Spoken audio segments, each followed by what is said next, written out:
Hi friends, তোমাদের সকলকে study বইটাকে স্বাগত জানাই। আমি সঙ্গীতা। এই ভিডিওতে আলোচনা করব তাপের চ্যাপ্টারের এটা পার্ট 2। এর আগে কিছুটা আলোচনা করা আছে।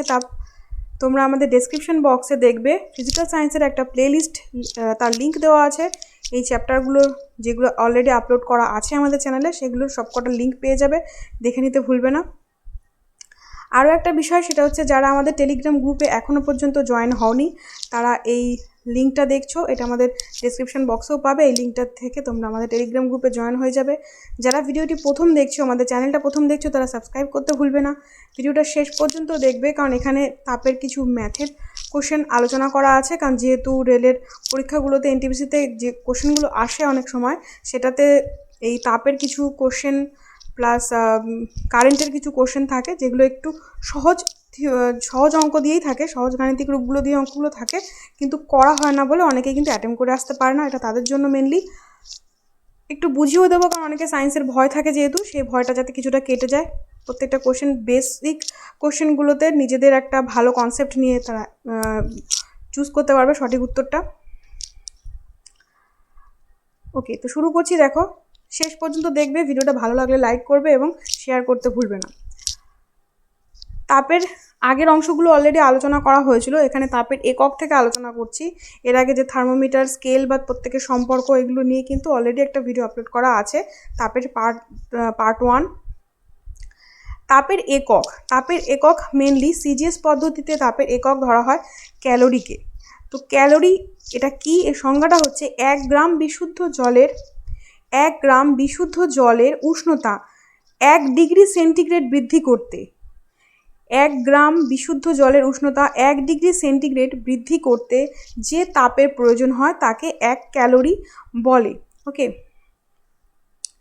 1 গ্রাম বিশুদ্ধ জলের উষ্ণতা 1 ডিগ্রি সেন্টিগ্রেড বৃদ্ধি করতে যে তাপের প্রয়োজন হয় তাকে 1 ক্যালোরি বলে। এবং এসআই পদ্ধতিতে তাপের একক হচ্ছে জুল। সিজিএস পদ্ধতিতে হচ্ছে ক্যালোরি একক, আর এসআই পদ্ধতির একক হচ্ছে জুল। এবার দেখো, ক্যালোরি এবং জুলের মধ্যে যে সম্পর্কটা, সেটা হচ্ছে 1 ক্যালোরি সমান সমান 4.2 জুল। 1 ক্যালোরি সমান সমান 4.2 জুল। এবার দেখো, কোশ্চেনটা যদি উল্টো আসে যে 1 জুল সমান সমান কি, তাহলে কি হবে? 1 জুল সমান সমান, এখান থেকে অলরেডি দেখো 1/4.2 করলে আসে 0.24 ক্যালোরি। তাহলে 1 জুল সমান সমান কি? 0.24 ক্যালোরি। আর 1 ক্যালোরি সমান সমান 4.2 জুল। তো এটা হচ্ছে ক্যালোরি এবং জুলের মধ্যে সম্পর্ক। নেক্সট চলে যাচ্ছি। নেক্সট যে এককটা আছে, সেটা হচ্ছে ব্রিটিশ থার্মাল একক।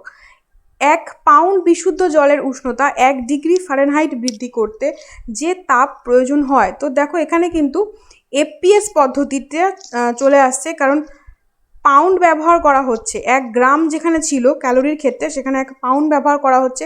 এবার তোমাদের মনে প্রশ্ন আসতে পারে, পাউন্ড বলতে কত? পাউন্ড হচ্ছে কি, 1 পাউন্ড বলতে যেটা বোঝায় সেটা হচ্ছে 453, অর্থাৎ 453, প্রায় 453 ধরা হয়, এবং যদি সঠিক মানটা ধরা হয় তাহলে 453.6 গ্রাম, এটা হচ্ছে 1 পাউন্ডের পরিমাণ। তাহলে এই 1 পাউন্ড বিশুদ্ধ জলের উষ্ণতা 1 ডিগ্রি, আচ্ছা এখানে উষ্ণতা 1 ডিগ্রিটা পড়েনি, 1 ডিগ্রি ফারেনহাইট বৃদ্ধি করতে যে তাপ প্রয়োজন হয় তাকেই বলা হয় ব্রিটিশ থার্মাল একক। ঠিক আছে, 1 ব্রিটিশ থার্মাল একক। এবং 1 ব্রিটিশ থার্মাল একক সমান সমান কত ক্যালোরি? 252 ক্যালোরি। 1 ব্রিটিশ থার্মাল সমান সমান 252 ক্যালোরি। এটা কীভাবে বুঝতে পারছো? যে আমি বলেই দিলাম 1 গ্রাম সমান সমান কত বলেছি? 553.6। ঠিক আছে, এবার দেখো ফারেনহাইটের সাথে সেলসিয়াসের সম্পর্ক কি ছিল। ওখানে যেমন বলেছিল, আগে আমরা যেটা আলোচনা করেছি, দেখো 1 গ্রাম বিশুদ্ধ জলের উষ্ণতা 1 ডিগ্রি সেন্টিগ্রেড বৃদ্ধি। তাহলে 1 গ্রামের পরিবর্তে এখানে কত আসছে? 453.6। আর ডিগ্রি সেন্টিগ্রেড এবং ফারেনহাইটের সাথে কি সম্পর্ক? 1 ফারেনহাইট সমান সমান বলা যায় কি, এখানে C ইন্টু 5/9, এখানে 1 ডিগ্রি, তো 5/9 দিয়ে গুণ করলে আসছে কত? 252 ক্যালোরি। তো এখানে ক্যালকুলেশনটা অতটা ইম্পর্টেন্ট না, তোমরা এটা মনেও রাখতে পারো। মেনলি 1 গ্রামের জায়গায় এখানে এসছে 453.6 গ্রাম, আর 1 ডিগ্রি সেন্টিগ্রেড যেটা, ওটা 5/9 ফারেনহাইট। ওকে, তো 1 ব্রিটিশ থার্মাল একক কত হচ্ছে? 252 ক্যালোরি। নেক্সট দেখো সেন্টিগ্রেড তাপ একক, এটা হচ্ছে 1 পাউন্ড জলের উষ্ণতা 1 ডিগ্রি সেন্টিগ্রেড বৃদ্ধি করতে যে তাপ প্রয়োজন হয়। 1 পাউন্ড জলের উষ্ণতা 1 ডিগ্রি সেন্টিগ্রেড বৃদ্ধি করতে যে তাপ প্রয়োজন হয় তাকে বলা হয় সেন্টিগ্রেড তাপ। তাহলে ব্রিটিশ থার্মাল এককের সাথে সেন্টিগ্রেড তাপের মধ্যে পার্থক্যটা কি দেখো, এখানে কিন্তু ভরটা 1 পাউন্ডই রেখেছে, কিন্তু ফারেনহাইট 1 ডিগ্রি ফারেনহাইটের পরিবর্তে বলেছে যে 1 ডিগ্রি সেন্টিগ্রেড তাপ বৃদ্ধি করতে। তাহলে এক্ষেত্রে কিন্তু পার্থক্যটা হচ্ছে শুধু এটা ফারেনহাইটে বৃদ্ধি হয়েছিল, এটা 1 ডিগ্রি সেন্টিগ্রেড বৃদ্ধি হচ্ছে, তাই জন্য এই তাপের এককটাকে বলা হয় সেন্টিগ্রেড তাপ একক। আর এটার মানের সাথে সম্পর্ক কি, ব্রিটিশ থার্মাল এককের মানের সম্পর্ক হচ্ছে 1 সেন্টিগ্রেড তাপ একক সমান সমান 1.8 ব্রিটিশ থার্মাল একক। 1 ডিগ্রি সেন্টিগ্রেড তাপ একক সমান সমান 1.8 ব্রিটিশ থার্মাল একক। ওকে, তো মোট 4টে একক আলোচনা করা হলো তাপের। প্রথম আলোচনা করা হয়েছিল কি, ক্যালোরি এবং জুল, যেটা প্রায় কমন কোশ্চেন সবাই জানো, এবং তাদের মধ্যে সম্পর্ক হচ্ছে কি 1 ক্যালোরি সমান সমান 4.2 জুল। নেক্সট হচ্ছে ব্রিটিশ থার্মাল একক, এবং তারপরে আরেকটা হচ্ছে সেন্টিগ্রেড তাপ একক। এরপরে আসছে থার্ম। থার্ম হচ্ছে 1,00,000 পাউন্ড বিশুদ্ধ জলের উষ্ণতা 1 ডিগ্রি ফারেনহাইট বৃদ্ধি করতে যে পরিমাণ তাপ প্রয়োজন হয়। তো এখানে দেখেছো পাউন্ডটা এতক্ষণ 1 পাউন্ড ছিল, সেটা 1,00,000 পাউন্ডে পরিণত হচ্ছে, তার মানে সব থেকে বেশি পরিমাণ তাপ লাগছে।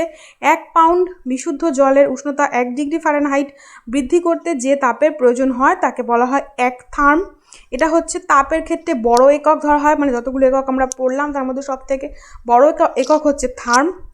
1 থার্মের সাথে ব্রিটিশ থার্মাল এককের সম্পর্কটা কি, 1 থার্মের সাথে সম্পর্ক হচ্ছে 10⁵ ব্রিটিশ থার্মাল একক। ওকে, 10⁵ ব্রিটিশ থার্মাল একক হচ্ছে 1 থার্ম। তাহলে 1 থার্ম সমান সমান 10⁵ ব্রিটিশ থার্মাল একক। এরপরে দেখো কিছু কনসেপ্টের কোশ্চেন আসতে পারে, সেটা হচ্ছে যেমন দেওয়া আছে বস্তুর তাপের পরিমাণ কিসের ওপর নির্ভর করে। এক, বস্তুর ভরের ওপর কি নির্ভর করে, বস্তুর ভর যদি বেশি থাকে বা বস্তুর ভর যদি কম থাকে তাহলে কীরকম পার্থক্য থাকবে বস্তুর তাপের পরিমাণে। তো বস্তুর ভর যেটা, বস্তুর ভর সবসময় উষ্ণতার সাথে যে সম্পর্কটা থাকে, যদি আমি ভরটাকে ধরে এম ধরি তাহলে উষ্ণতার সাথে সম্পর্ক থাকবে কীরকম, সমানুপাতিক সম্পর্ক থাকে। অর্থাৎ বস্তুর যদি ভর বেশি হয় তবে তার তাপমাত্রা গ্রহণ করা বা তার উষ্ণতা গ্রহণ করতে যে তাপটা লাগবে সেটাও কিন্তু বেশি লাগবে। অর্থাৎ বেশি বড় বা ভারী বস্তু, বড় না ভারী বস্তুর ক্ষেত্রে কিন্তু উষ্ণতাটাও বেশি প্রয়োজন হয়, হালকা বস্তুর ক্ষেত্রে উষ্ণতাটা কম প্রয়োজন হয়। তো এই ক্ষেত্রে সম্পর্কটা কীরকম, সমানুপাতিক সম্পর্ক। তো ভরের সাথে উষ্ণতার সম্পর্ক হচ্ছে সমানুপাতিক, উষ্ণতা না তাপের সম্পর্ক। অর্থাৎ বেশি ভারী বস্তু উষ্ণ হতে বেশি পরিমাণ তাপ নেবে, হালকা বস্তু সেই ক্ষেত্রে কম তাপ নেবে। নেক্সট হচ্ছে উষ্ণতার সাথে কীরকম সম্পর্ক, উষ্ণতার সাথে অবশ্যই তাপের সম্পর্কটা সমানুপাতিক হবে। তো উষ্ণতাটা আমি যদি ধরি, এখানে আমি টি না ধরে এটাকে হিট এইচ ধরে নিচ্ছি, তাহলে বেশি সুবিধা হবে, কারণ তাপ যেহেতু হিট ধরা হয়। আর উষ্ণতা যদি টেম্পারেচার ধরি তাহলে টি প্রপোর্শনাল টু এইচ হবে, অর্থাৎ টেম্পারেচারটাও হিটের সাথে কীরকম সমানুপাতিক সম্পর্ক হয়।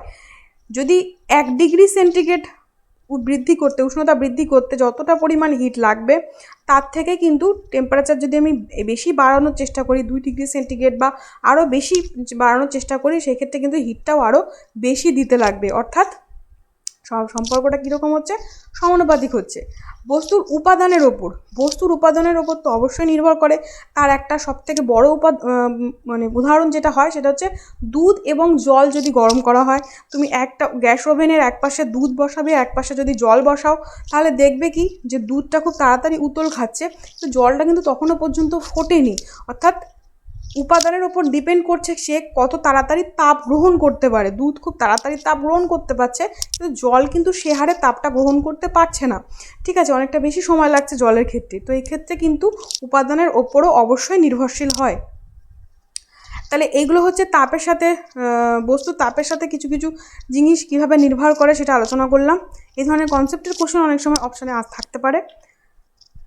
নেক্সট যেটা চলে আসছে সেটা হচ্ছে আপেক্ষিক তাপ বা স্পেসিফিক হিট। আপেক্ষিক তাপ এটা কি, কোনো পদার্থের একক ভর এর উষ্ণতা, একক ভর অর্থাৎ ধরে নেওয়া হচ্ছে কী ক্ষেত্রে, মানে 1 গ্রাম হিসাবে ধরে নেওয়া হচ্ছে, কোনো একটা বস্তু নিয়ে সেটাকে 1 গ্রামের হিসাবে ধরে নেওয়া হচ্ছে, অর্থাৎ একক ভর নেওয়া হচ্ছে। এর উষ্ণতা 1 ডিগ্রি বৃদ্ধি করতে যে পরিমাণ তাপের প্রয়োজন তাকে ওই পদার্থের আপেক্ষিক তাপ বলে। কোনো পদার্থের একক ভার এটা বা এর উষ্ণতা 1 ডিগ্রি বৃদ্ধি করতে যে পরিমাণ তাপ প্রয়োজন হয় সেটাকে ওই পদার্থের আপেক্ষিক তাপ বলছে। দেখো ওই পদার্থটা উল্লেখ করা হচ্ছে তখনই কিন্তু এটা আপেক্ষিক তাপের সংজ্ঞার মধ্যে আসছে। এই সংজ্ঞাটার সাথে কিন্তু তোমরা ওই ক্যালোরির একটা মিল পেয়েছিলে। সংজ্ঞাগুলো দেখো প্রায় একই রকম, কিন্তু একটু পার্থক্যের সাথেই কিন্তু সংজ্ঞাগুলো চেঞ্জ হয়ে যাচ্ছে। ওই পদার্থ বলছে কেন? ওই পদার্থটা বলা হচ্ছে এই ব্যাপারটা যেহেতু আপেক্ষিক, তার মানে দুধের ক্ষেত্রে যেমন আপেক্ষিক তাপ হবে, জলের ক্ষেত্রে সেরকম আপেক্ষিক তাপ হবে না। তো এই জন্যে ওই পদার্থ, অর্থাৎ এখানে উপাদানটা ফ্যাক্টর করছে। আমরা যে লাস্ট পয়েন্টটা আলোচনা করলাম উপাদানের ওপর তাপের নির্ভরশীলতা, তো তার ওপরই কিন্তু বেস করে এই আপেক্ষিক তাপ বিষয়টা এসছে। অর্থাৎ স্পেসিফিক হিটটা এসছে কিসের ওপর? যেহেতু উপাদান এর পার্থক্য অনুযায়ী হিটের পার্থক্য হয়। তাহলে কোনো পদার্থের একক ভরের উষ্ণতা 1 ডিগ্রি বৃদ্ধি করতে যে পরিমাণ তাপের প্রয়োজন হয় তাকে ওই পদার্থের আপেক্ষিক তাপ বলে। এসআই পদ্ধতিতে আপেক্ষিক তাপ এর সংজ্ঞা কি? Joule per KG per kelvin. এবার দেখো তাপের একক আমরা জানি জুল বা ক্যালোরি, তো এখানে কেজি এবং কেলভিনটা কেন আসছে? কারণ সংজ্ঞার মধ্যে দেখো একক ভর বলেছে যেহেতু, তাহলে অবশ্যই একটা ভরের একটা একক থাকতেই হবে। তাহলে এসআই পদ্ধতিতে কি হয় একক? সেটা হচ্ছে কেজি। একক ভর বলা হয়েছে বলেই এখানে পার কথাটা এসছে। এরপরে দেখো বলেছে 1 ডিগ্রি বৃদ্ধি করতে হবে, তাহলে এখানে পার কেলভিন, মানে যেহেতু টেম্পারেচারটা ইম্পর্টেন্ট তাই জন্য এসআই একক কেলভিনটা নেওয়া হয়েছে। তাহলে দেখো তোমাদের যখনই কোনো রকম একটা দেবে, তোমার একক দেবে, তখন কিন্তু তোমরা ঘাবড়ে না গিয়ে নিজেরা এই সংজ্ঞাটাকে বা বিষয়টাকে একটু ভাবনা চিন্তা করলে ভুল করবে না। অনেক সময় থাকতে পারে দেখো অপশানে জুল পার কেজি থাকতে পারে, কেলভিনটা থাকতে পারে না। দেখা যাবে এমনও থাকতে পারে যে ধরো জুল পার কেজি দিয়েছে, তারপরে এরকমভাবে কেলভিন দিয়ে দিয়েছে, ঠিক আছে? এই ক্ষেত্রেও কিন্তু কেলভিন এরকম মানে কিন্তু পার নয়, তো পার থাকতে হবে কেন?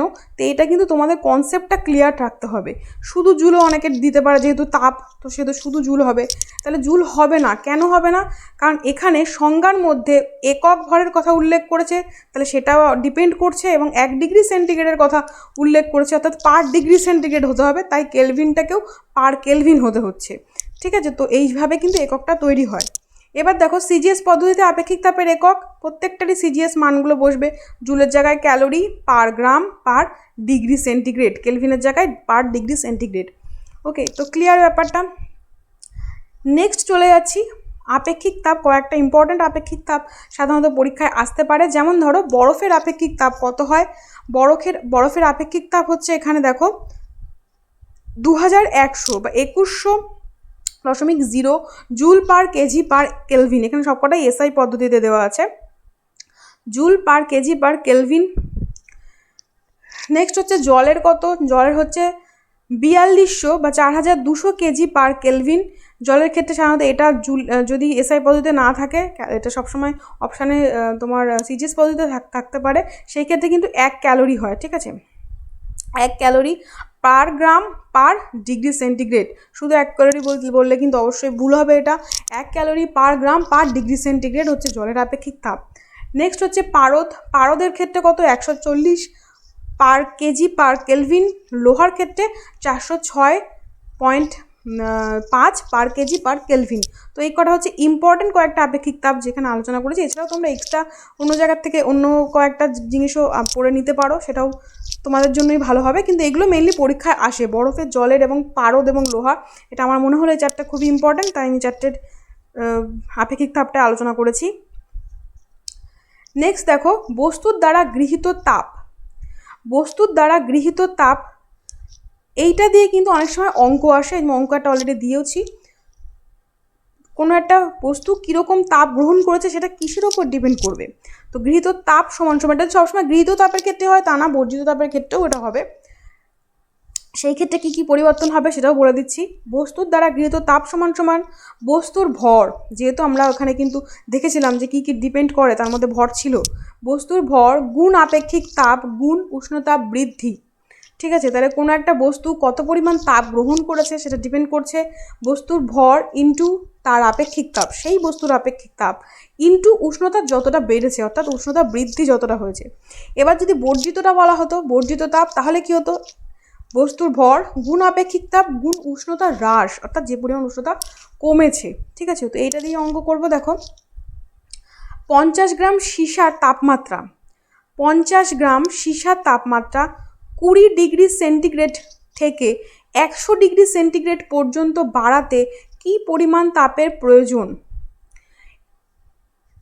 গ্রাম কত বলে দিয়েছে, 50 গ্রাম, ভর বলে দিয়েছে 50 গ্রাম, কত ডিগ্রি বৃদ্ধি করতে বলেছে, 20 ডিগ্রি সেন্টিগ্রেড বৃদ্ধি করতে বলেছে, 20 ডিগ্রি সেন্টিগ্রেড থেকে 100 ডিগ্রি সেন্টিগ্রেড বৃদ্ধি করতে বলেছে। তাহলে বৃদ্ধি কত হবে এখানে, 80 ডিগ্রি সেন্টিগ্রেড। এই পর্যন্ত বাড়াতে কি পরিমাণ তাপের প্রয়োজন, যেখানে সীসার আপেক্ষিক তাপের মান বলে দিয়েছে 0.03। দেখো আমি যে আগে চারটে আলোচনা করেছিলাম এই ধরনের, এখানে কিন্তু জল বা বরফ থাকলে, যদি অঙ্কটার মধ্যে জল বা বরফ থাকতো, অনেক সময় কিন্তু তোমার আপেক্ষিক তাপটা দেওয়া থাকতো না। মেনলি জল হলে কিন্তু এমন দেওয়া থাকবে না, ঠিক আছে, কারণ এটা যেহেতু খুব কমন কোশ্চেন, জলের 1 ক্যালোরি হয়, তো এই ক্ষেত্রে ওটা কিন্তু নাও দেওয়া থাকতে পারে। এই জন্য আমি চারটে দিয়ে দিয়েছি, কারণ এই চারটের ক্ষেত্রে অনেক সময় অপশানে আপেক্ষিক তাপ বলা থাকবে না, কিন্তু আদার্স কিছু হলে পরে কিন্তু আপেক্ষিক তাপ সবসময় উল্লেখ করে দেওয়া থাকে। মেনলি যে সীসা বা অন্যান্য কিছু হলে কিন্তু আপেক্ষিক তাপটা উল্লেখ করে দেওয়া থাকে। তো এখানে সীসার আপেক্ষিক তাপ 0.03, সব কিছু গ্রামে আছে, আমি ধরে নিচ্ছি এটা 0.03 ক্যালোরি, অবশ্যই এটা ক্যালোরিই হবে এই মানটা। তো অঙ্কটা কিভাবে হবে দেখো, ঠিক এই গাণিতিক রূপটা, গৃহীত তাপ যেহেতু এখানে বৃদ্ধি হয়েছে, আমি গৃহীত তাপই ধরছি, তাহলে হিট ইকুয়ালস টু বস্তুর ভর, বস্তুর ভর কত বলে দিয়েছে, 50 গ্রাম বলে দিয়েছে, উষ্ণতা বৃদ্ধি পেয়েছে কত, আচ্ছা তার আগে হচ্ছে আপেক্ষিক তাপ, আপেক্ষিক তাপ কত 0.03 ইন্টু উষ্ণতা বৃদ্ধি পেয়েছে কত 100 হয়েছে, 20 ছিল। ঠিক আছে, এবার সিম্পল ক্যালকুলেশন গুণ করলে মানটা পেয়ে যাব।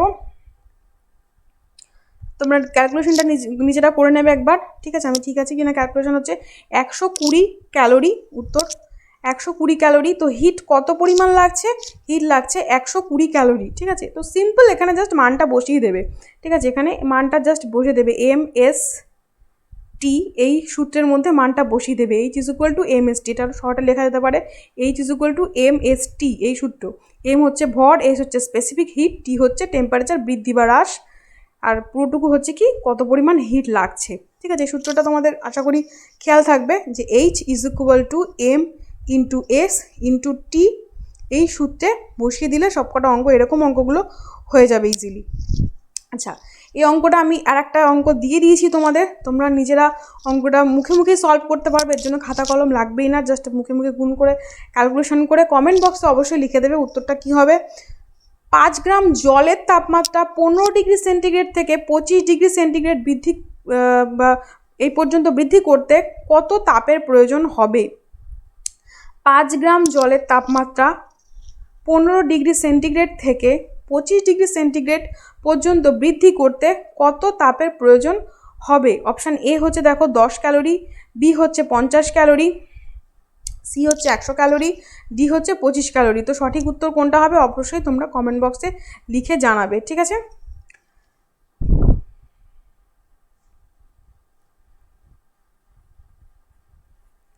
ওকে, নেক্সট দেখো যে কোশ্চেনটা আছে, একই ভরের দুটি ভিন্ন বস্তুকে কোনো নির্দিষ্ট পরিমাণ তাপ দেওয়া হলো, ওকে, তারপরে বলেছে তাদের উষ্ণতা বৃদ্ধি কি একই হবে? তো এই রকম কোশ্চেন অনেক সময় দেখবে তোমরা দেওয়া থাকে, এখানে আরেকটু বড়োভাবে দেওয়া থাকতে পারে, সেখানে আমি এতটা বড় করে লিখিনি, যেখানে ভর সমান সমান এম বলে দেবে, ঠিক আছে, পরিমাপ যে পরিমাণ একই নির্দিষ্ট পরিমাণ তাপ দিচ্ছে সেটা এইচ বলে দেবে, উষ্ণতা বৃদ্ধি যেটা হচ্ছে সেটাকেও একটা ধরে নিয়ে তোমাদের দেখবে অপশানগুলোতে দেওয়া থাকবে যে সম্পর্ক দেওয়া থাকবে কয়েকটা, দিয়ে বলবে কোন সম্পর্কটা ঠিক, ঠিক আছে, উষ্ণতা বৃদ্ধিটা কেমন হবে তার মধ্যে কোন সম্পর্কটা ঠিক। তো আমরা এটা এখানে আলোচনা করে দিচ্ছি। দেখো, একই ভরের দুটি ভিন্ন বস্তু, তার মানে দুটো ভিন্ন বস্তু আমি একটা আলাদা আলাদা ধরছি, একটা ধরো এক্স এবং একটা ওয়াই, তাদের ভর সেম বলেছে, মানে কি একটা এম, তাহলে এটাও এম, দুজনেরই ভর যেহেতু সেম, বলেছে নির্দিষ্ট পরিমাণ তাপ দেওয়া হয়েছে, তার মানে যে হিটটা দেওয়া হয়েছে দুজনকে সেটাও সমান দেওয়া হয়েছে। তাহলে তাদের উষ্ণতা বৃদ্ধি কি একই হবে? এটা তো আমি এই সূত্রে বসালেই পেয়ে যাব, কারণ H is equal two MST, এই যে সূত্রটা এটাই তো তাপমাত্রার সূত্র, এখান থেকে আমরা কিন্তু পেয়ে যাব। কীভাবে পাবো? বলেছে H সবার সমান, এমটাও সবার সমান, তাহলে আমি ধরে নিচ্ছি প্রথম যে বস্তুটা X তার আপেক্ষিক তাপটা হচ্ছে S1 এবং তার যে টেম্পারেচারটা হয়েছে বা বৃদ্ধিটা হয়েছে সেটা ধরে নিচ্ছি T1, ওয়াইয়ের ধরছি আপেক্ষিক তাপ S2 এবং টেম্পারেচার যেটা হয়েছে সেটা হচ্ছে T2। এবার দুজনের সম্পর্ক থেকে কি পাচ্ছি, যেহেতু হিট সমান অর্থাৎ H is equal two MST, এই H is equal two MST সূত্রে বসিয়ে দিচ্ছি। এখানে MS1T1 প্রথম বস্তুর ক্ষেত্রে হিট, দ্বিতীয় বস্তুর ক্ষেত্রে হচ্ছে MS2T2, এটা দ্বিতীয় বস্তুর ক্ষেত্রে। দেখো ক্যান্সেল হয়ে যাচ্ছে, তাহলে সম্পর্কটা কেমন হচ্ছে, S1 into T1 equal to S2 into T2। এটাকে আর একভাবে লেখা যেতে পারে যে S1 বাই S2 সমান সমান T2 বাই T1। তো এই রিলেশনটা দিয়ে অনেক সময় অপশান থাকতে পারে, যে এই রিলেশনটা সাধারণত দেখা যায়, এই রিলেশনটা দিয়ে অপশান দেওয়া থাকবে একটু এদিক ওদিক করে। সম্পর্কটা কেমন হবে, উষ্ণতা বৃদ্ধিটা কেমন হবে, উষ্ণতা বৃদ্ধিটা ডিপেন্ড করবে তাদের স্পেসিফিক হিটের ওপর, ঠিক আছে, স্পেসিফিক হিটের ওপর ডিপেন্ড করবে। এরকম কীরকমভাবে ডিপেন্ড করবে, দেখো এরকম ডায়াগোনালি থাকবে, S1T1টা S2T2টা ডায়াগোনালি থাকবে, বা এরকমভাবেও দিতে পারে অপশানটা, ঠিক আছে, S1T1 ইকুয়ালস টু S2T2। তো আমি কনসেপ্টটা ক্লিয়ার হওয়ার জন্য দিলাম। এরকম অপশান দেখলে তোমরা হট করে ঘাবড়ে যাবে না যে কীরকম দিয়েছে অঙ্কটা। তো এটা কিন্তু এটা খুব সহজ অঙ্ক, অনেক সময় এই অঙ্কটা পরীক্ষায় আমি দেখেছি এবং অঙ্কটা এতটাই সহজ থাকে, কিন্তু অনেক সময় অ্যান্সার করতে ভয় লাগে, S1T1 দেখে ভয় পেয়ে যায়, অনেকে ঘাবড়ে গিয়ে আর অ্যান্সারই করে না। কিন্তু একদম সহজ একটা গাণিতিক রূপ, সেটার ওপর ডিপেন্ড করেই কিন্তু H is equal two MST এই সূত্রটার ওপর ডিপেন্ড করেই কিন্তু এই অঙ্কগুলো চলে আসে। নেক্সট চলে আসছি ক্যালোরিমিতির মূলনীতিতে। ক্যালোরিমিতির মূলনীতি হচ্ছে বস্তু কর্তৃক গৃহীত বা বর্জিত তাপ ইকুয়ালস টু বস্তুর ভর ইন্টু আপেক্ষিক তাপ ইন্টু উষ্ণতার পার্থক্য। এটা প্রায় একই রকম H is equal two MST সূত্রের মতোই, কিন্তু একটু পার্থক্য কীরকম থাকবে বা পার্থক্যটা কী আছে, দেখো এখানে বলেছে উষ্ণতার পার্থক্য। ক্যালোরিমিতির মূলনীতিটা কোন ক্ষেত্রে ব্যবহার হয়, যখন কোনো উষ্ণ বস্তু এবং কোনো হালকা বস্তু শীতল বস্তু পাশাপাশি রাখা হয়, সেই ক্ষেত্রে অনেকটা সেই জলের সর্বসমতা সূত্রের মতোই উষ্ণ বস্তু থেকে টেম্পারেচার যেটা তাপ যেটা হিট, সেটা শীতল বস্তুর দিকে পরিচালিত হয়ে যায়। এবং সেটা কতক্ষণ পর্যন্ত হয়, যতক্ষণ না দুজনের মধ্যে টেম্পারেচার সমান হয়, ঠিক আছে। মানে ধরো একটা 100 ডিগ্রিতে আছে আর একটা 20 ডিগ্রিতে আছে, দুজনের তাপমাত্রা যতক্ষণ না সমান হয় ততক্ষণ এই বেশি টেম্পারেচারের থেকে তাপ কম টেম্পারেচারের দিকে পরিচালিত হতে থাকবে বা যেতে থাকবে, ঠিক আছে। যেতে যেতে ধরো মাঝখানে 50তে যখন আসছে বা কোনো রকম মাঝের যে কোনো একটা নির্দিষ্ট তাপমাত্রাতে এসে দুজনেরই মান সমান হয়, অর্থাৎ এটাও 50 থেকে নেমে 50 হয়ে যায় আর এটাও 20 থেকে বেড়ে 50 হয়ে যায়, তো সেই ক্ষেত্রে কী হয়, দুজনেরই তাপ সমান হয়ে যায়। সেই সময় এসে এদের মধ্যে আর তাপ সঞ্চালনটা হয় না। তো এই বিষয়টার ওপরই ডিপেন্ড করে কিন্তু ক্যালোরিমিতির মূলনীতিটা করা হয়েছে, অর্থাৎ উষ্ণ বস্তু থেকে শীতল বস্তুতে তাপ সঞ্চালনের ওপর ডিপেন্ড করে। এবার দেখো যে বস্তুটা ত্যাগ করছে সে যেমন ত্যাগ করে টেম্পারেচার কমে যাচ্ছে, ঠিক সেরকমভাবে মানে বর্জন করছে সেরকম কিন্তু আরেকজন গ্রহণও করছে, যার জন্যই কিন্তু এখানে দেখো বস্তু কর্তৃক গৃহীত বা বর্জিত তাপ কথাটা উল্লেখ করা হয়েছে। এটা সমান সমান বস্তুর ভর ইন্টু আপেক্ষিক তাপ ইন্টু উষ্ণতার পার্থক্য। পার্থক্য কেমন বলেছে, যেমন ধরো যেটা 20তে ছিল সেটা বেড়ে 50 হয়েছে, তাহলে তার পার্থক্য কত হয়েছে, 30। যেটা 100 ছিল সেটা 50 হয়েছে, তাহলে এর পার্থক্য কত হয়েছে, 30। তার মানে 30 কমে গেছে, এই 30 বেড়ে গেছে, এই পার্থক্যটাকে গুণ করতে হবে। তো এটার উপর ডিপেন্ড করে ক্যালোরিমিতির মূলনীতিটা করা হয়েছে। এরপরে আসছে বস্তুর তাপগ্রহিতা, ঠিক আছে। বস্তুর তাপগ্রহিতা কোনো বস্তুর উষ্ণতা বা এখানে কি হচ্ছে তাপমাত্রা হতো, এখানে তাপমাত্রা তো লেখা হয়নি, এটা কেলভিন 1 ডিগ্রি সেলসিয়াস বৃদ্ধি করতে যে পরিমাণ তাপের প্রয়োজন হয়। আচ্ছা এখানে একটুকু বাদ দাও, এখানে একটু মিস্টেক হয়ে গেছে। উষ্ণতা 1 ডিগ্রি সেলসিয়াস বৃদ্ধি করতে, কোনো বস্তুর উষ্ণতা 1 ডিগ্রি সেলসিয়াস বৃদ্ধি করতে যে পরিমাণ তাপের প্রয়োজন হয় তাকে বস্তুটির তাপগ্রাহিতা বলে। এবার আসছে বস্তুর তাপগ্রাহিতা। এটার গাণিতিক রূপটা কি? একদম সিম্পল। এখানে বস্তুর ভর ইন্টু আপেক্ষিক তাপ। তো এখানে দেখো ক্যালোরির সাথে পার্থক্যটা এটাই, যেখানে কিন্তু একক বলে দেয়নি, ঠিক আছে? কোনো একটা বস্তু সেটা অনেকটাও হতে পারে, ধরো 10 গ্রাম, 10 গ্রামের কোনো একটা বস্তু, তার তাপগ্রাহিতা কত হবে? সেই 10 গ্রাম ইন্টু সেই বস্তুটার আপেক্ষিক তাপ। ওকে, সেটা হচ্ছে বস্তুর তাপগ্রাহিতা। এখানে কিন্তু একক কথাটা উল্লেখ করা নেই, তাহলে বস্তুর ভর ইন্টু আপেক্ষিক তাপ হলেই সেটা হচ্ছে সেই বস্তুর তাপগ্রাহিতা। এসআই পদ্ধতিতে তাপের একক জুল পার, এখানে আপেক্ষিক তাপ, অবশ্যই আপেক্ষিক তাপ, joule per kelvin, joule per kelvin. এই ক্ষেত্রে দেখো কিন্তু আপেক্ষিক তাপের মতো joule per KG per kelvin হয়নি। কেন? কারণ তাপগ্রাহিতার তাপটা হচ্ছে জুল, পার কেলভিন হচ্ছে 1 ডিগ্রি বৃদ্ধি করা হচ্ছে। সংজ্ঞার মধ্যে কি ছিল? সংজ্ঞার মধ্যে ছিল যে 1 ডিগ্রি সেলসিয়াস বৃদ্ধি করা হয়েছে, কোনো বস্তুর 1 ডিগ্রি সেলসিয়াস বৃদ্ধি করা হয়েছে। এখানে কোনো বস্তু উল্লেখ করেছে, একক ভরের কথা উল্লেখ করেনি বলে কেজিটা কিন্তু এককের মধ্যে আসেনি। তাহলে জুল পার কেলভিন। সিজিএস পদ্ধতিতে হচ্ছে ক্যালোরি পার ডিগ্রি সেন্টিগ্রেড। তো সংজ্ঞাটা মাথায় থাকলে পরে কিন্তু তোমাদের এককটা ভুল হবে না। আমি কেন সংজ্ঞাটা বারবার বলছি, সংজ্ঞাটা মাথায় থাকলে তোমাদের এককটা কিন্তু পরীক্ষার হলে ভুল হবে না। এবার হচ্ছে বস্তুর জলসমের সংজ্ঞা। বস্তুর জলসমটা কি?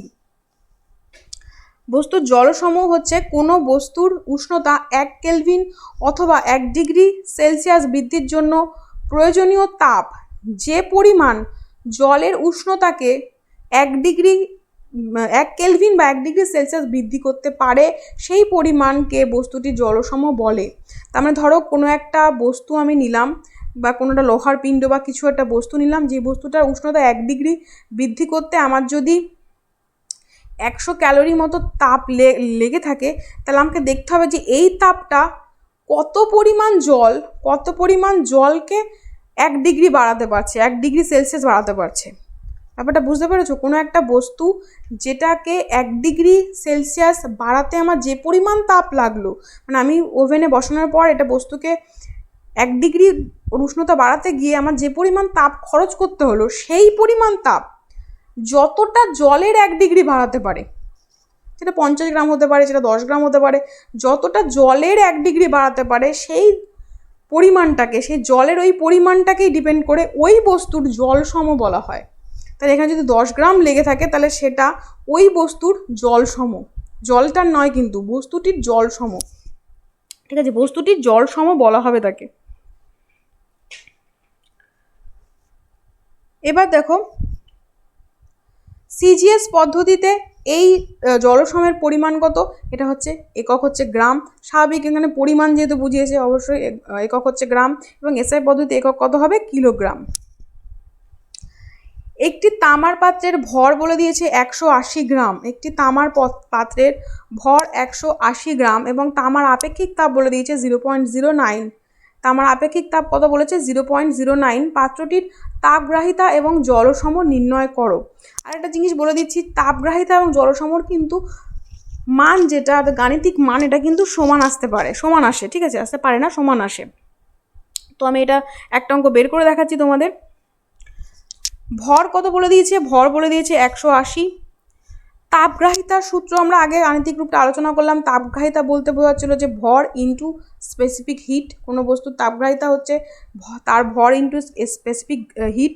তাহলে ভর এখানে কত বলে দিয়েছে? ভর বলে দিয়েছে 180 গ্রাম, এবং স্পেসিফিক হিট বা আপেক্ষিক তাপ কত বলে দিয়েছে? 0.09। তো সিম্পল, এটা একদম গুণ করলে কত আসছে? 16.2। আর সবসময় এককটা খেয়াল রাখবে, একক কত হবে? তাপগ্রাহিতার একক হচ্ছে ক্যালোরি পার ডিগ্রি সেন্টিগ্রেড, যেহেতু এটা এসআই পদ্ধতি, সিজিএস পদ্ধতিতে আছে গ্রাম এবং এটা হচ্ছে ক্যালোরিতে। তো এখানে উত্তরটা কত আসছে? Calorie per degree centigrade, 16.2 calorie per degree centigrade.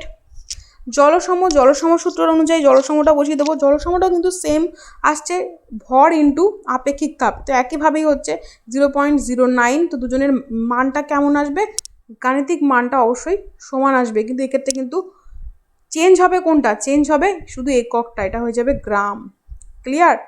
পার্থক্যটা কি হচ্ছে? এদের একক হচ্ছে ক্যালোরি পার ডিগ্রি সেন্টিগ্রেড, তাপগ্রাহিতা মান সেই গাণিতিক মান সেমই আসবে, 16.2 গ্রাম হয়ে যাবে জলসমর ক্ষেত্রে।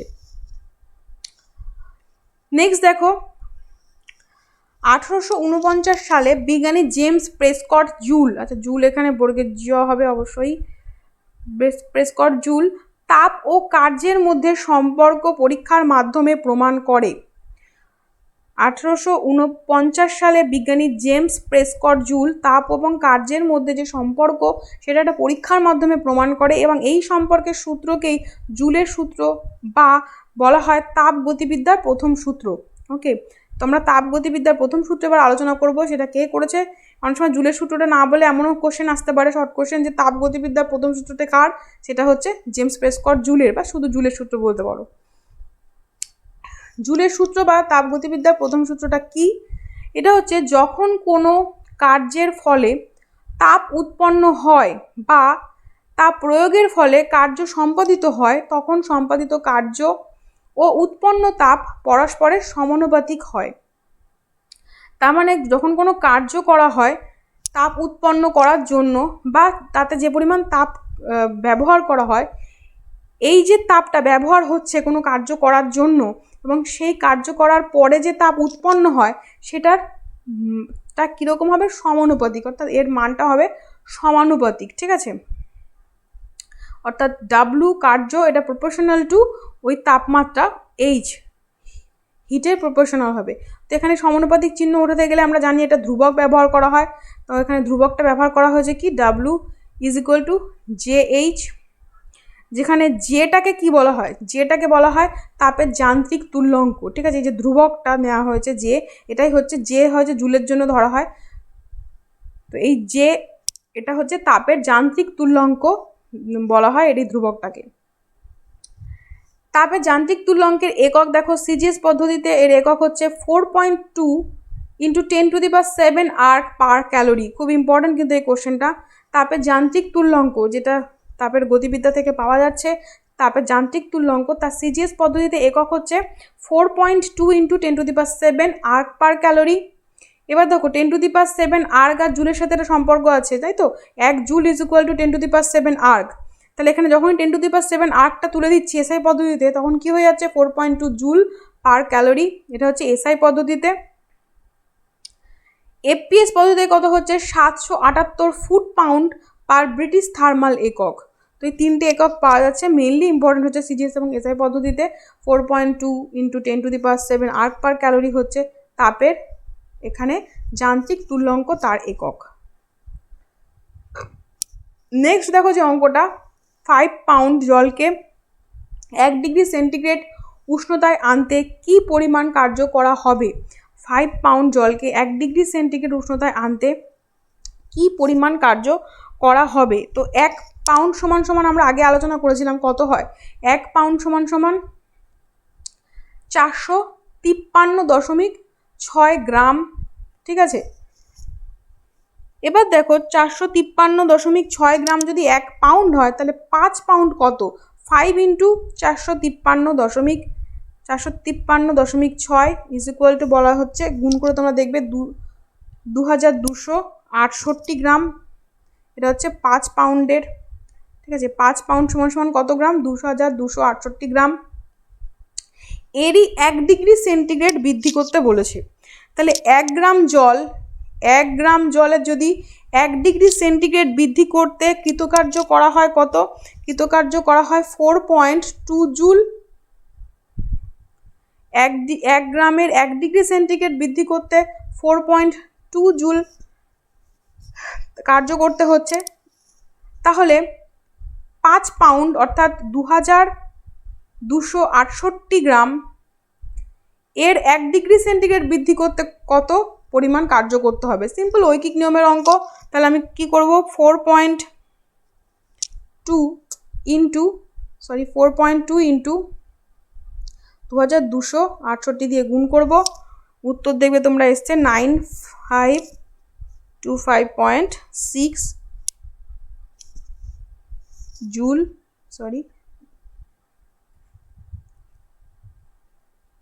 ব্যাস গুণ করে দেবো 4.2 জুলের সাথে 2268কে, একটা ঐকিক নিয়মের অঙ্কে।